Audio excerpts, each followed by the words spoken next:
I was so hyped for this episode, and how wrong I was.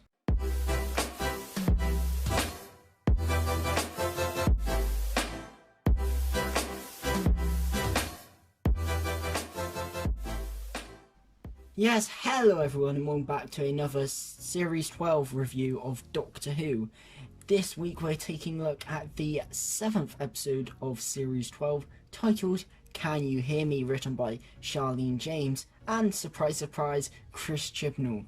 Yes, as I said before, I was really hyped for this episode. I thought it looked quite dark, quite creepy, various things happening. I thought this location in Aleppo in Syria looked quite interesting. They released a preview clip which shows the character Ian Gelder, who's playing later revealed to be Zelen, in the TARDIS. I thought, oh, he looks really creepy, and all the stuff to do with nightmares and dreams. I thought that looks really good, and even encouraged my sister, who doesn't watch Doctor Who anymore, to come and watch this episode, because I thought this looks really good and you may enjoy it. So I had a really good feeling about this episode, actually. However, unfortunately, I was very wrong, because this episode is not good, and it's just a cobbled together episode of various different ideas, none of them really gelling at all. And then it ends with just one of, if not the worst, written scenes in Doctor Who history. This episode just leaves you on such a sour note because of that ending. And then the rest of the episode just isn't that good, despite I admire in parts some of the things it's trying to do. I think it just doesn't really get them right at all. Just a quick synopsis, I guess. Something is happening in Aleppo, in this hospital in Aleppo in Syria, and there are these things that are killing loads of people in Aleppo, and they're these crappy looking bear, slothy anteater type creatures. And yeah, that happens, and then the Doctor drops off the companions and it's like, oh, you go off, I'll pick you up tomorrow lunchtime. Then picks up an alert, and this weird figure, this bald-headed character, just appears in the TARDIS before disappearing, and the TARDIS goes red, so you know something's pretty bad. And she picks up an alert in Aleppo, and she goes there and sees what's up. And the rest of the characters go back to their homes, and Ryan interacts with this friend called Tibbo, who has been having nightmares and isn't really himself. Yaz goes and has a talk with her sister about some mysterious event that they're celebrating, which isn't made clear until the end. And then Graham goes and is playing cards with his old mates, and he discusses losing Grace and his cancer and things. And then they all get some weird things happen to them. Ryan wakes up with his friend gone. Yaz sees some guy standing over in her flat who's put a finger in her ear, very weird stuff, and Graham gets a vision of some woman screaming for help. So they go to the Doctor quite naturally. The Doctor has taken the girl from Aleppo to Hira with her, and using the TARDIS telepathic circuit they take themselves to this station watching over the orb where the woman is trapped in between these two planets. And that creepy bald guy, revealed to be a character called Zelen, is there. He catches the companions and forces them to relive nightmares, and the Doctor, off screen, decides to detach the orb and set the person free, only to be revealed that the person wasn't actually a prisoner of Zelen, but was actually an accomplice who was imprisoned there from a planet that these two people were torturing. And then they get set free down to Earth and try and do some nightmarish stuff, but are very quickly easily defeated by the Doctor and co. And then they all go back, and Ryan gets his mate into some counselling. Yaz relives a moment of what they're actually celebrating, to do with her running away a few years ago. And Graham has a heart-to-heart moment with the Doctor about his cancer, only to be utterly rejected by the Doctor, and yeah, that is the story. If that sounded like a real cobbled together mess of an episode that was all over the place, then I was telling it as it is, because this episode is just so weird in its structure, and particularly on the first watch, because for some reason, and I really don't know why it does this, it's such a weird choice, it keeps a lot of the mental health elements really vague until the end. So I'm just watching, I don't twig that this is anything to do with mental health, this episode at all, until about 10 minutes from the end, where you get this scene with Yaz and a police officer, and she talks about being bullied, and then finally it connected in my head. I was like, oh, was this episode supposed to be about mental health, was it? Because it really wasn't very clear on a first watch. Again, for a second watch, you can see the seeds there, but I don't really think that it's that well done at all, because like I said, they're just seeds and you don't really return to them until the end of the episode. It's like the start and the end of the episode, and then the middle is just some weird stuff with the Selling character and some rushed dream plot which goes nowhere.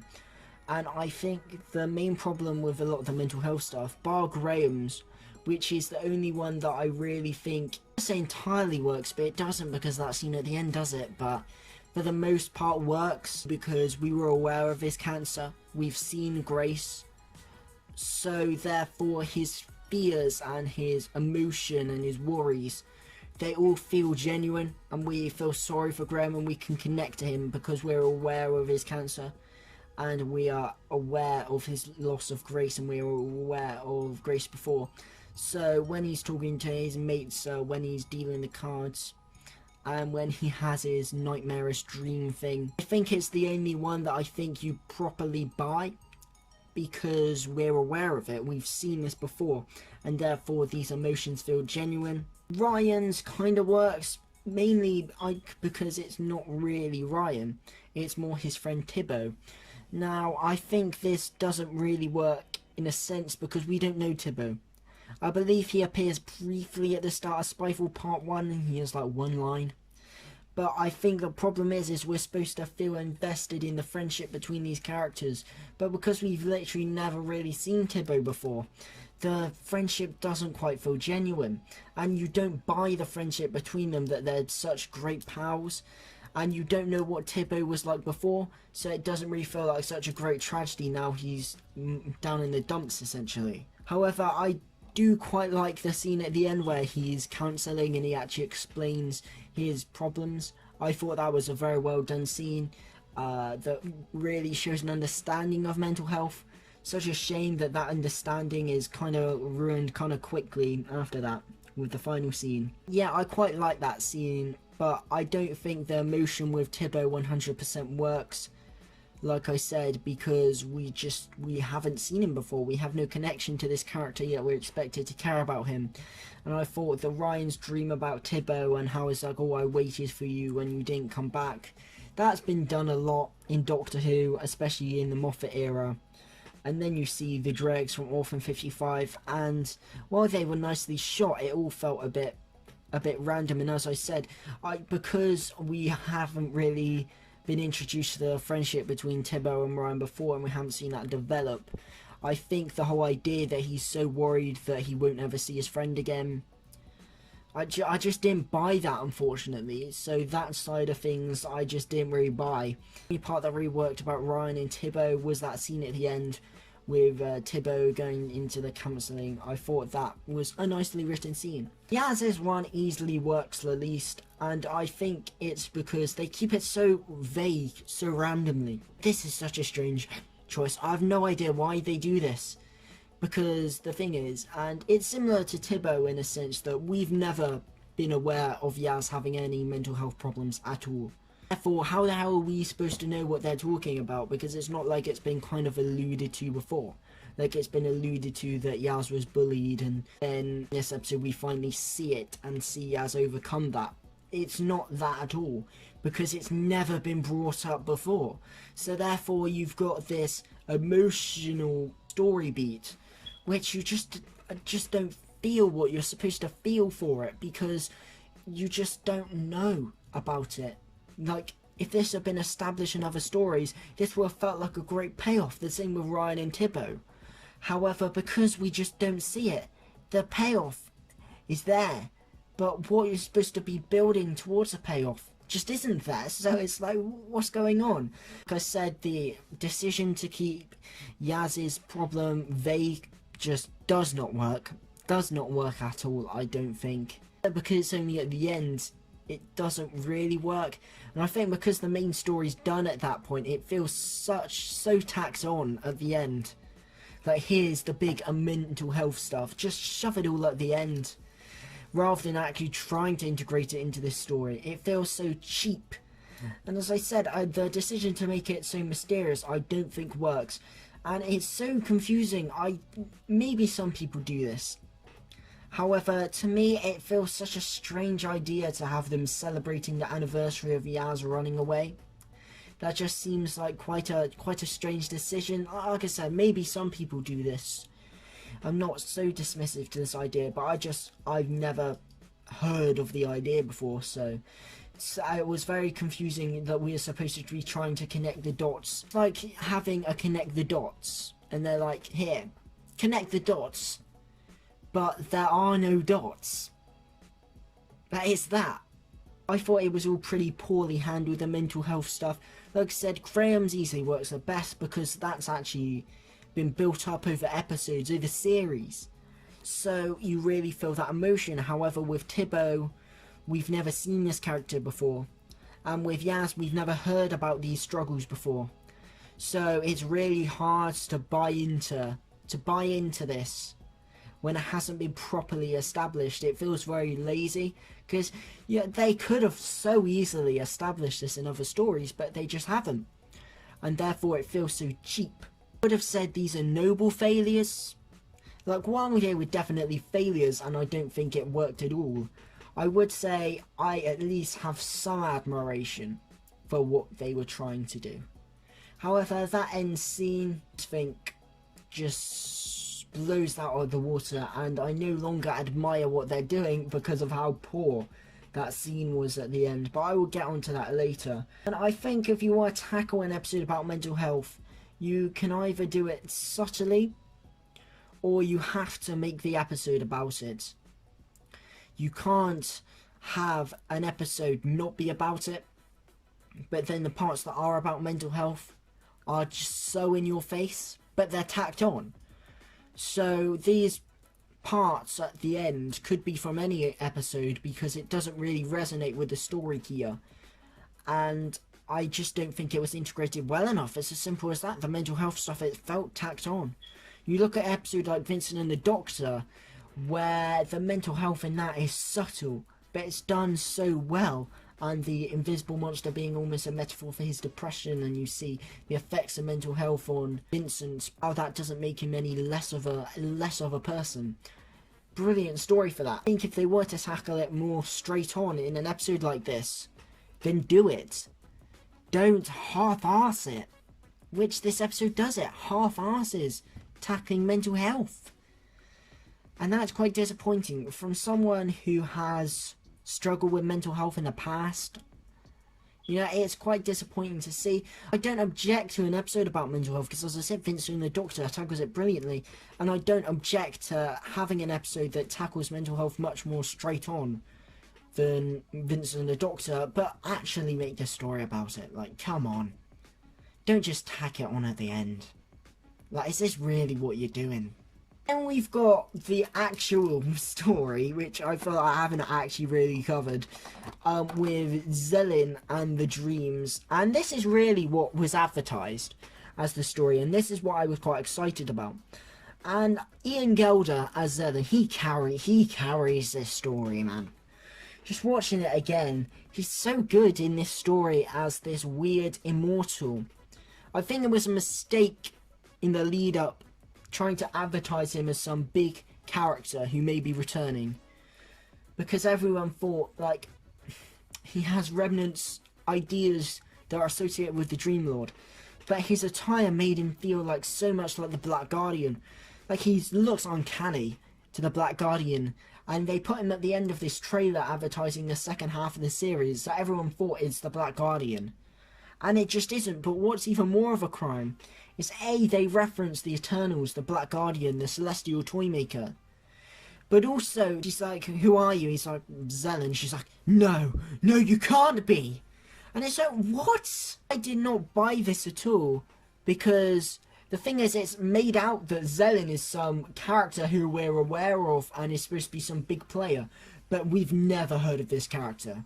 That this character's a new character and he's treated like he's some big character, which just sounds like such a middle finger to the fans, because they act like it could have been someone, but it isn't, and they even name people who it could have been, but it was just some randomer.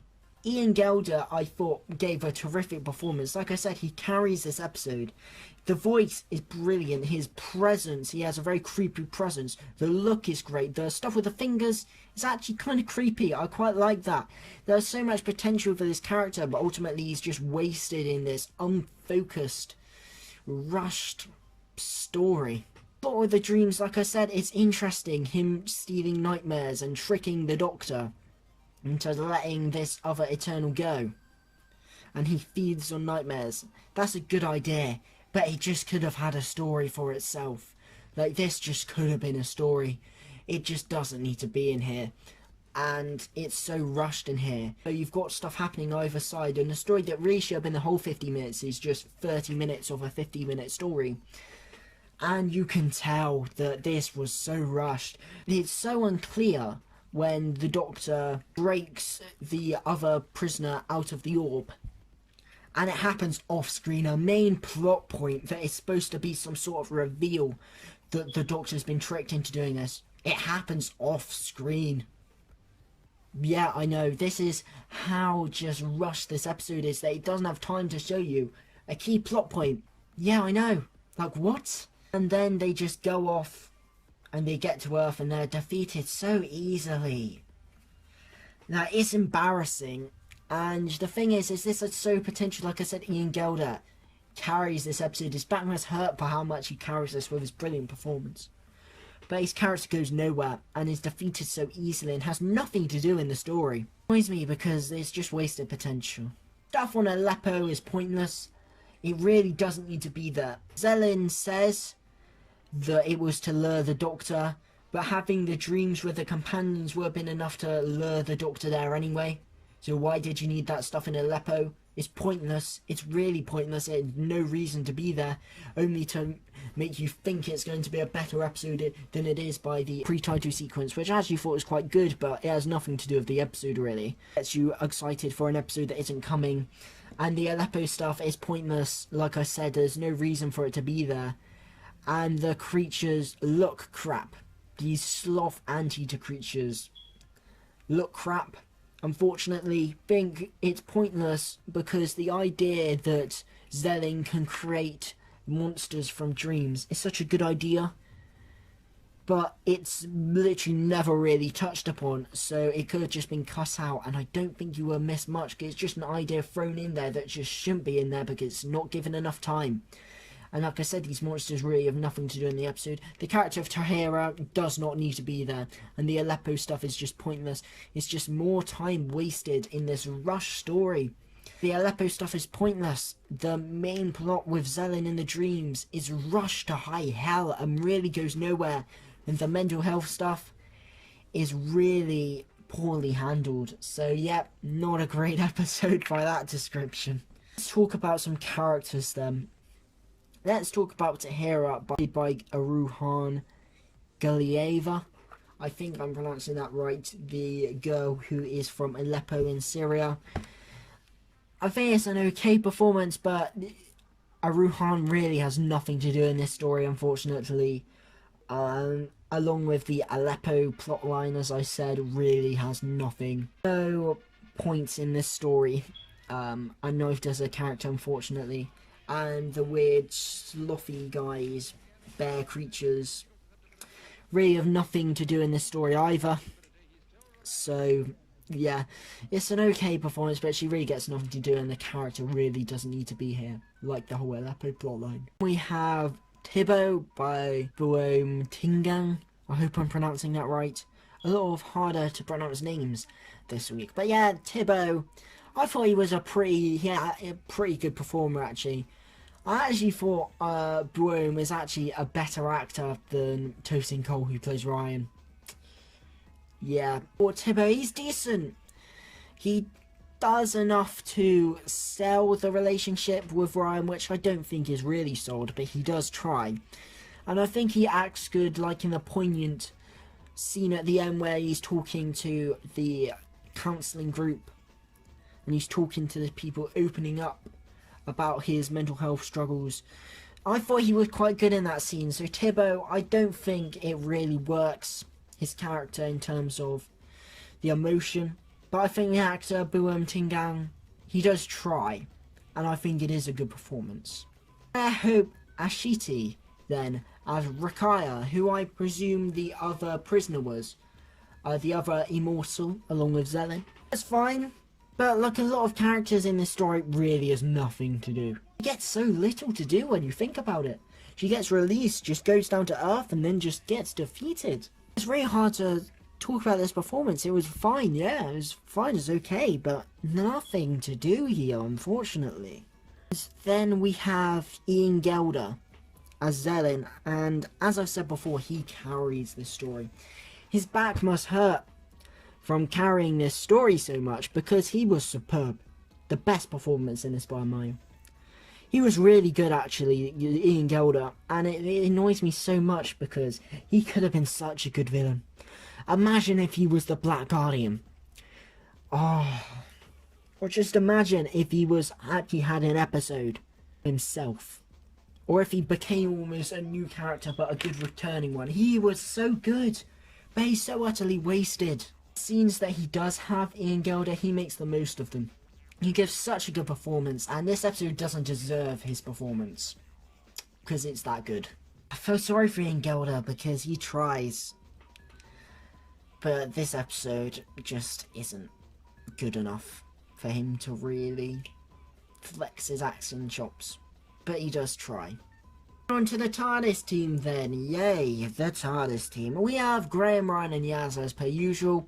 Let's start off with Yaz. As I've said, I don't think a lot of the emotion that they tried to get across with this character was really sold at all. Because of the weird hiding of what the actual problem was. Like, they hold off until revealing that right until the end, and I don't know why. So, on that state, it makes the emotion really hard to get across because you don't know why she's feeling emotion. And also, her mental health problems were not made clear at all in other stories, so it's really hard to feel that emotion. Other than these two things, in terms of the main story, Mandip Gill does not have much to do with Yaz. It's a decent performance from Mandip Gill. I think Yaz has been pretty good this series. She's been getting a lot more to do, which I believe was actually Mandip Gill actually requested to get a lot more to do. She's been a much improved companion this series, but she does not get much to do in this, unfortunately. Then we have Ryan, Tosin Cole. He's okay. I talked about last week how I thought he was pretty good last week. He's not so good this week, I don't think. Like where he's like, but I got chips though. That's just like, no. Yeah, sorry Tosin, you're just not selling that to me enough, unfortunately. He's fine. I think the character of Ryan gets a little bit to do, but as I've said, the emotion I really don't think is really sold because of what I said before, the fact that we've never met Tibbo before. Yeah, his character also doesn't get a lot to do because the companions really don't get much to do in this episode. Bradley Walsh's Graham then. He's easily the standout companion to me. And this episode just goes to show how good an actor Bradley Walsh is because he sells some of these scenes. He really does. Like the scene where he's playing cards with his mates and he talks about how he had to get over Grace and worries about his cancer coming back. Bradley Walsh, oh man, he's so good. Bradley Walsh as Graham. He hasn't had much to do this series, but when he does, he shines. Does Bradley Walsh. Oh, brilliant actor is Bradley Walsh. And I did like Graham in this. However, I think we should probably talk about the elephant in the room. The end scene. Why? It makes no sense to me. I can't quite believe it myself as to why you're writing an episode about mental health and then you put a scene in there. A scene where your main character refuses to say something reassuring about someone struggling with mental health problems or worries or fears.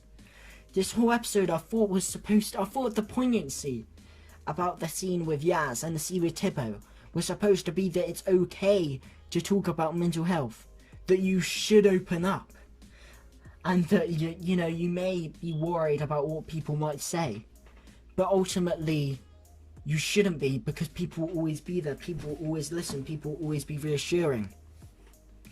And then they just go and fuck it with this last scene. I just had my jaw just dropped after watching that scene. I could not believe what they had just done. What idiot wrote this? What idiot thought this scene was a good idea? Oh my god, I couldn't quite believe it. The Tippo scene is quite good. The scene with Yaz, I don't think the emotion resonates that well, but I understand the poignancy of the scene. And then it starts off that we're going to continue into a hat trick of really nice poignant scenes, with Graham talking to the doctor about his worries about his cancer coming back. And you thought this is going to be a really nice scene between Graham and the 13th Doctor. Oh, how wrong I was. Oh, how wrong I was. Because the Doctor just, doesn't even seem like she's listening. Like, she couldn't give a shit about Graham's mental health. She's just not even listening. She's like, I should say something reassuring, shouldn't I? Yeah, well, I'm kinda still very socially awkward. So I'm just gonna stand over here and think about something I probably should have said.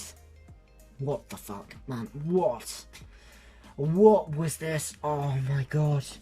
That's just not the Doctor. That is the worst written scene in Doctor Who history. I don't even care. It absolutely is. It's a potential character breaking moment for the Doctor as a character.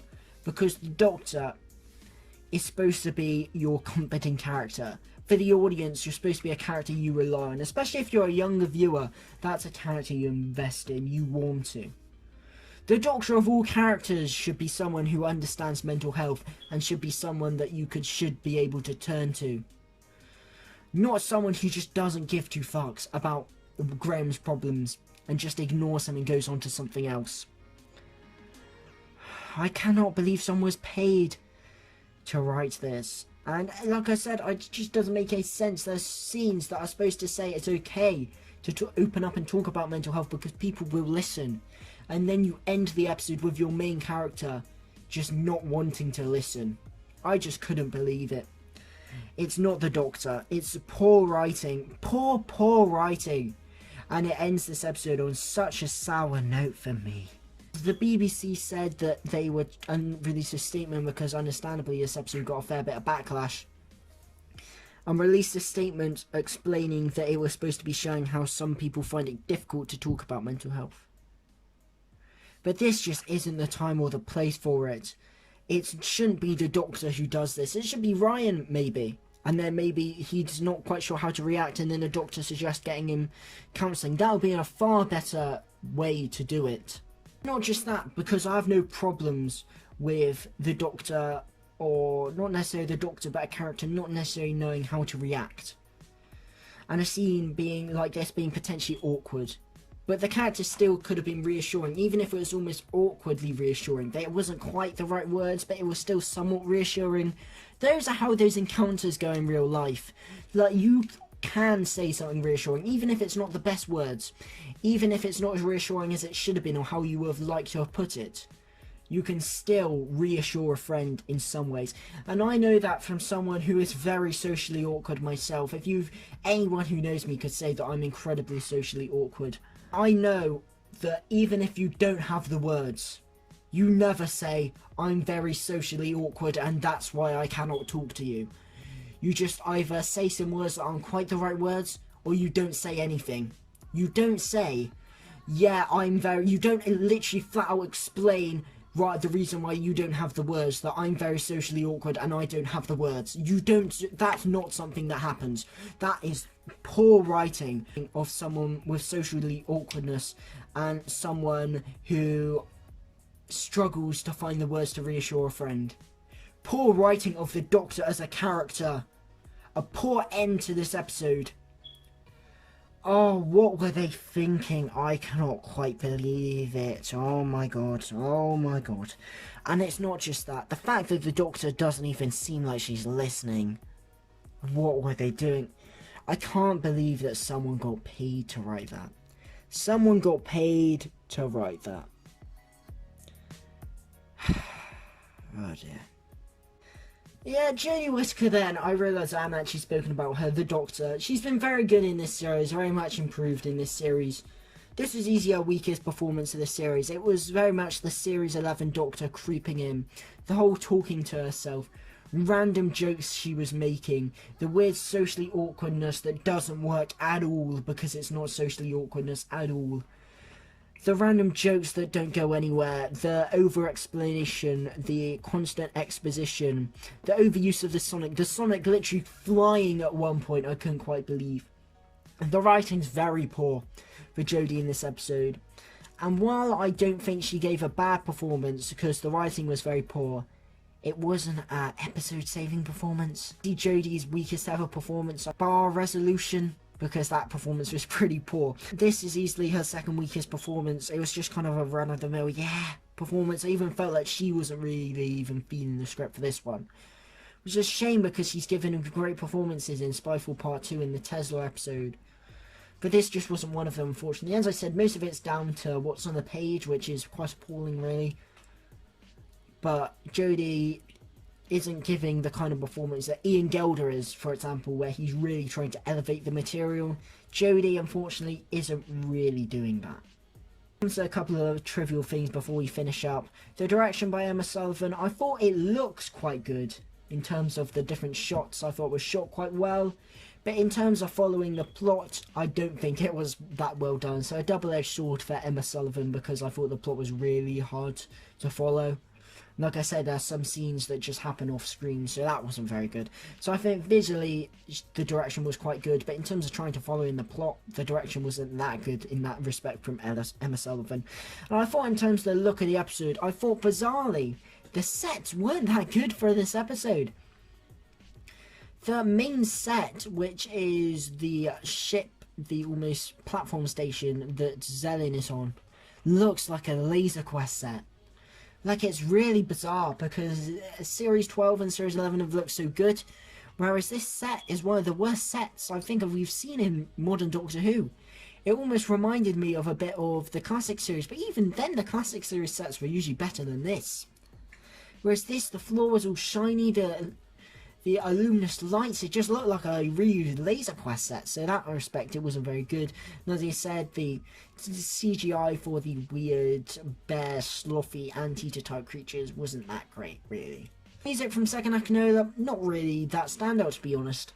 I didn't really notice it. I said that I think Second's music has been much improved this series, but I didn't really notice it in this episode to be honest. There was a couple of nice cues. I thought the Zellin, I thought the music was quite scatter-brained. I thought that was quite nice for him, but that's the only real memorable piece of music that I can think of. Yeah, overall, can you hear me? Interesting. I didn't like this one. I was very excited and just didn't do it for me. It's such a muddled episode with so much chucked in there. Stuff about mental health that doesn't go anywhere. Characters and plot threads that we're supposed to feel emotion towards but has never been brought up before, so we don't feel emotion. It's all just chucked in there. A weird dude called Zellin with dreams, and a whole plot about dreams in some station, about a prisoner trapped in the planet and people stealing nightmares, chucked in there as well. As I said, mental health chucked in there. A big chunk of scenes at the end. The episode, the main plot finishes 10 minutes from the end, and you think, oh, the main plot's finished, that ended quite quickly. Oh, we've still got 10 minutes left. 10 minutes of epilogue. Instead, I don't think any of the mental health scenes land as they could. because we just don't have the attachment to the characters. As I said, the only scenes that I think really land are the ones with Graham, because we actually have attachment and awareness of his problems. The mental health problems with Yaz and the character of Thibaut we've never been aware of before, so it's hard to sell on that. However, I do quite like the scene of Thibaut, you know, speaking up about his mental health problems. And that's all ruined by the scene at the end, which I don't want to moan about too much, because I did just do a whole section where I moan about it. But the worst scene in Doctor Who history, so I mean that just explains everything you need to know. It's just awful on every conceivable level, that last scene, and I just have such a sour taste in my mouth after that end scene. All the Aleppo stuff is pointless. And as I said, the mental health things, some of it is commendable. I'm not against an episode about mental health. Obviously Vincent and the Doctor did it very well, but I don't object to an episode that tries to tackle mental health more straight on. But this episode just doesn't do that. It's just all tacked on, and even if I don't think the emotions worked, it would be noble failures of the episode, I guess. But that end scene, I just don't care. It just makes it out of the water. These aren't noble failures, this is a shit show of writing. I think it's fair to say I didn't enjoy this episode, and Series 12 has been a big improvement on Series 11 for me. But this was just so bad. And I don't think an episode has been as bad as this since Resolution. And I say it's easily one of my least favourite episodes of Modern Who, I think. It's up there with Resolution and Hellbent, with episodes that genuinely made me angry after watching. And therefore I was toying with a 4, a 3.5, a 3, maybe even a 2.5, I think, but talking this out just made me realise how crap this episode really is, unfortunately. And because I've got quite annoyed talking about it now, I just didn't like this episode. Now, as I said, I was toying with giving it maybe a 3, a 3.5, a 2.5, maybe even a 4. But talking it out just reaffirmed how awful I think this episode really is. So, a 2 out of 10. Not a good score, but this wasn't a good episode, unfortunately. Next week, we are visiting Mary Shelley, Percy Shelley, Lord Byron, as we visit Villa Diodati and the night where, legend has it, the idea of Frankenstein was conceived. However, what wasn't foretold by legend was the Doctor and Co being there. Will the Sidemen appear? Will they not? Will Paul McGann weirdly make an appearance as the 8th Doctor? Most likely not. But this episode looks a bit intriguing, and I'll see you next week for The Haunting of Villa Diodati. Yes, thank you guys for watching. If you enjoy this video, leave a like, drop some, and hit that notification bell to stay notified for all my latest videos. More Series 12 reviews will be coming, hopefully not as negative as this.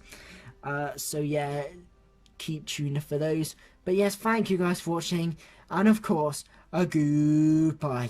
I pray next week's episode is better than this one. Honestly, I can't bear for another episode like this. Christ.